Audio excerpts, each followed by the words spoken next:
Praise the Lord. இயேசுவின் ரத்தம் ஜெயம். தினமும் இயேசு நிகழ்ச்சிக்கு உங்களை கர்த்தராகிய இயேசு கிறிஸ்துவின் நாமத்தில் வரவேற்கிறேன். செய்தியின் தலைப்பு, கர்த்தரை பற்றிய நினைவும் கூட அது ஜெபமாகும்.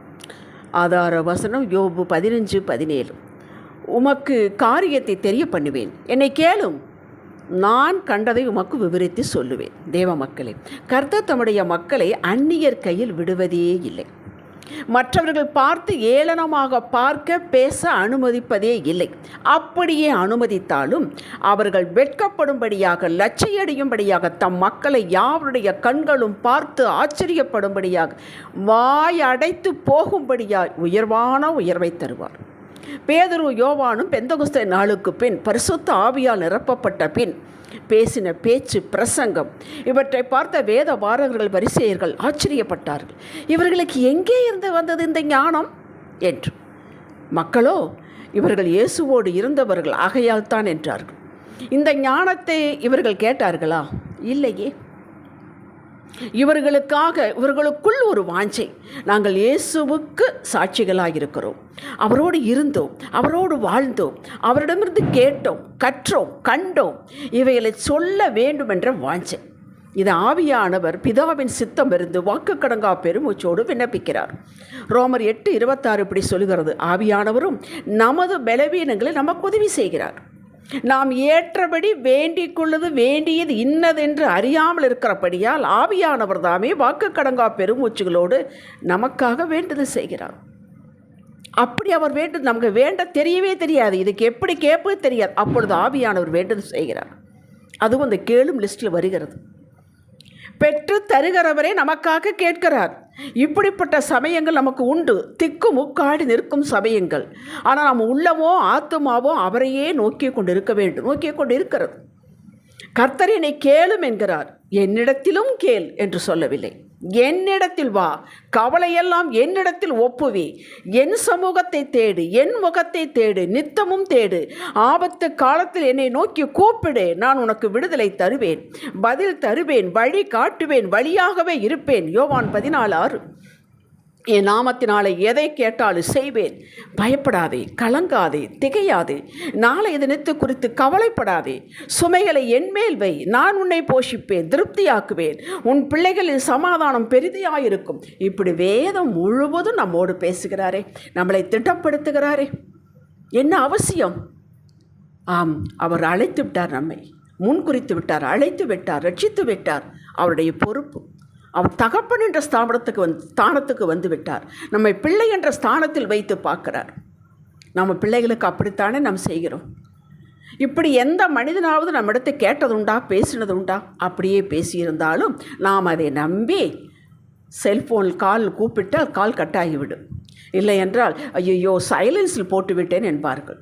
அவர்களை குறை சொல்லி பிரயோஜனம் இல்லை. அவர்கள் லிமிட்டேஷன் அவ்வளவுதான். நாமும் பல சமயங்கள் அப்படித்தான் நடந்து கொள்கிறோமே.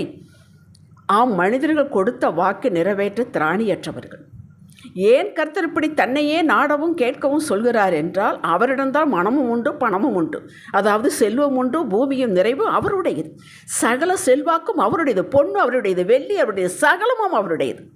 அடுத்து அவராலே அன்றே நம்மால் ஒன்றும் செய்ய முடியாது. யோவான் 15:5. என்னை கேளும் என்பதன் உள்ளான கருத்து, என்னோட இரு, உன் பெருமூச்சுக்கும் பதில் உண்டு.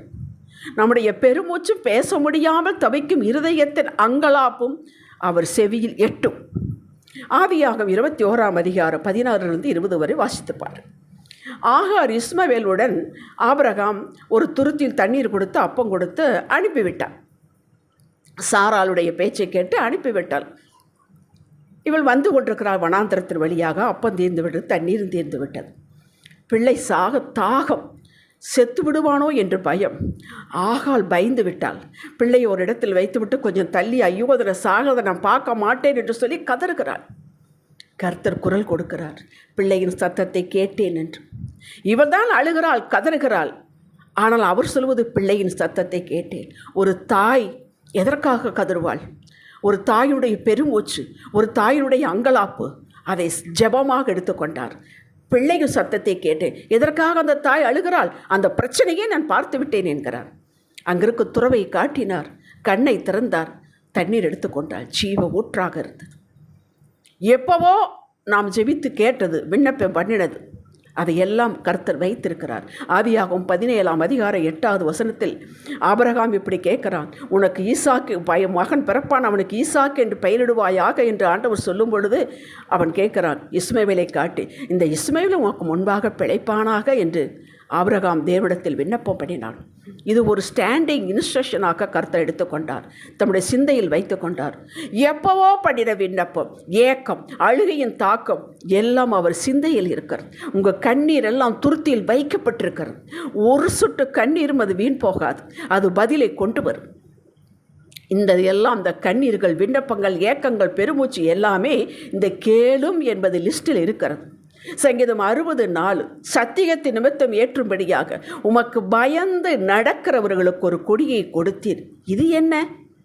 இவர்கள் கேட்கவில்லையே. உங்களுக்கு பயந்து, கர்த்தருக்கு பயந்து நடக்கிறவர்கள், உங்களது மனம் மகிழ வேண்டும் என்று கர்த்தருக்கு பிடிக்கும், இது பிடிக்காது என்று அதை டிசர்ன் பண்ணி செய்கிறவர்கள், உதவி செய்துவிட்டு ஐயோ இதுக்கு பிரதிசெயல் எதிர்பார்க்கக்கூடாது என்று நினைக்கிறவர்கள், இதுதான் சத்தியத்தை நிமித்தம் ஏற்றும்படியாக ஒரு கொடியை கொடுக்கிறார். கொடி என்பது யாவரும் காணும் வகையில் உயர்த்தி காட்டப்படுவது, கட்டுவது. அப்படி நீங்கள் எப்போவோ செய்த அந்த சின்ன உதவி சகித்து கொண்டது கர்த்தருக்காக, பயந்து ஒதுங்கி கொண்டது, கர்த்தருக்கு அருவருப்பானது என்று ஓடிவிட்டது. இவைகளெல்லாம் கர்த்தருடைய இருதயத்தில் நீங்கள் கேட்டதற்கு பதில் கொடுக்க வேண்டும் என்ற தகுதி லிஸ்டில் வைத்துள்ளார். கேளும் என்ற லிஸ்டில் வைத்துள்ளார். அவருடைய நாமத்தின் நிமித்தம் ஒரு கலசம் தண்ணீர் கொடுத்தாலும் அதை அவர் மறப்பதே இல்லை. யோபுவினுடைய நிதானம் எல்லாவற்றையும் இழந்து விட்டான். ஆனால் நிதானமாக பேசினார், அதுக்கு எடுத்துக்கொண்டார், ஜபமாக எடுத்துக்கொண்டார். தாவீதினுடைய கீழ்ப்படிதல், அவன் எப்போவே சவுலை தீர்த்து கட்டியிருக்கலாம், ஆனால் பிரமாணத்தை நிறைவேற்றினான். அபிஷேகம் பண்ணின் மேல் கை வைக்கக்கூடாது என்று. யோசேப்பினுடைய நிதான, கர்த்தர் என்னை கவனிக்கிறார், கர்த்தர் என்னை கவனிக்கிறார். ரூத்தினுடைய அன்பு, அந்த தேவன் மீது பற்றுள்ள அன்பு, இது எப்படிப்பட்ட தேவன், இந்த ஜனம் நமக்கு வேண்டும் என்று வந்தால் அல்லவா அந்த வைராக்கியம், இவைகளெல்லாம் கேளும் என்ற லிஸ்டில் வைக்கிறார். அன்பர்களே, உங்களுடைய தினப்படி வாழ்வு, சிந்தனை, பேச்சு, செயல், ஆண்டவரோடு உள்ள உறவு, தேடுதல், வேட்கை, ஐயோ இன்னும் வேதம் வாசிக்கலையே, ஐயோ இன்னும் நம்ம போய் ஜபம் பண்ணலையே, இந்த அங்கலாப்பு, இவைகளெல்லாம் கேளும் கேட்ட லிஸ்டில் வைக்கிறார். ஏற்ற சமயத்தில் இவைகளெல்லாம் அவைகள் முன் கர்த்தரிடம் பேசும், கேட்கும். எதுபோல என்றால் நெகேமியா 5:19 சொல்கிறான், அவன் செய்கிறான், நிறைய உதவிகள் செய்கிறான், நிறைய கீழ்ப்படுத்தி செய்கிறான் நெகேமியா. கடைசியில் ஒரு ஜெபம் வைக்கிறான், நான் இந்த ஜனத்துக்காக செய்த எல்லாவற்றின்படியும் எனக்கு நன்மை உண்டாக என்னை நினைத்தருளுங்கிறான். அதுதான் ஒவ்வொரு நீங்கள் செய்யக்கூடிய காரியங்கள், அது அப்படித்தான் கர்த்தரோடு பேசி கொண்டிருக்கிறோம். கர்த்தர் நினைத்தருளுகிறவர், பொழிந்தருளுகிறவர். உங்களுக்கு செய்யாமல் இருப்பாரா? அப்போஸ்தலர் 10 கொர்நேலியு என்பவன், அவன் யூதன் அல்ல, அவன் பட்டாளத்தான், அவன் இத்தாலிக்காரன். அவன் இந்த தெய்வத்தை பார்த்து, இவருடைய வணக்கத்தை பார்த்து அவன் ஜெபிக்கிறான், உதவி செய்கிறான். இது எல்லாம் நினைப்பூட்டுதலாக போனது. அவன் கர்த்தரை பார்த்து ஏதாவது கேட்டானா? இல்லையே. எனக்கு ரட்சிப்பு வேண்டும் என்று கேட்டானா? இல்லையே. ஆனால் 10:31 ஆண்டவர் சொல்கிறார், உன் ஜெபம் கேட்கப்பட்டது, உன் தான தருமங்கள் தேவ சந்நிதியில் நினைத்தருளப்பட்டது என்று சொல்லி, பேதுரு இந்த இடத்தில் இருக்கிறான், அட்ரஸ் முதல் கொண்டு கொடுத்து கூட்டிக் கொண்டு வா, அவனுக்கு சொல்லுவான் என்றான். அவன் சொல்லும் பொழுதே பரிசுத்த ஆவியானவர் இறங்கினார். அத்தனை பேர் ரட்சிக்கப்பட்டார். எத்தனை அன்பு பாருங்கள்! அப்படி உங்களது ஒவ்வொரு அசைவையும் அவர் நினைத்து கொண்டிருக்கிறார். ஜெபிக்கலாம். தகப்பனே, என்னுடைய ஒவ்வொரு அசைவும் உமது சமூகத்தில் விண்ணப்பமாக இருக்கட்டும்.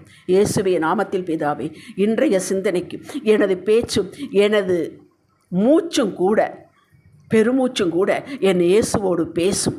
ஆமேன். ஹல்லேலூயா.